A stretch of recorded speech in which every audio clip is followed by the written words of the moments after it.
నుంచి ధర్మారము, మళ్ళీ బసన్నగారు, బొంపెల్లి, ఇది అన్నీ సంబంధించిన రోడ్డు. మాకు ఈ రోడ్డుకు రొడ్డంకు రంధ్రం పడ్డది. దీన్ని పట్టించుకునే నాయకులు లేరు.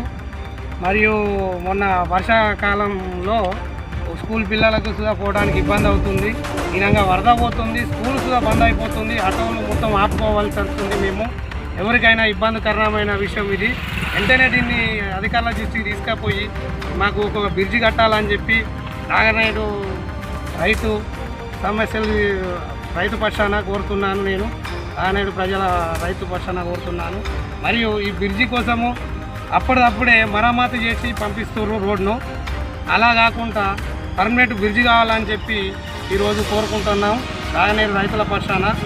మా యొక్క ఏం చెప్తారంటే రోజు రానేడు గ్రామానికి చెందిన రొడ్డాము ఖరాబ్ అయింది. దీన్ని ఎవరు కానీ పట్టించుకునే రాజకీయ నాయకులు కానీ మన రైతుల పక్షాన వాహనాలకు ఇబ్బంది అవుతుంది. తక్షణమే ఈ రోడ్ను ఎమ్మెల్యే ద్వారా దృష్టికి తీసుకుపోయి ఒకరికి మాకు బ్రిడ్జి కావాలని చెప్పి. నా పేరు శ్రావణ్, రాయనేడు ఆటో డ్రైవరు. మొన్ననే రాయనేడు ఆటో వరదలకు రాయనేడు ఆటో పోయేటప్పుడు బాగా ఇబ్బంది అయింది. రొడ్డం బాగా డ్యామేజ్ అయినది. మొన్న పెద్దపల్లికి పోయే మార్గంలో రాయనేడు ఆటో గుంతల దిగబడ్డది. మన ఆటోలో ఉన్న ప్యాసింజర్లు దిగి లేవటి రాక ఆటో రాలేదు.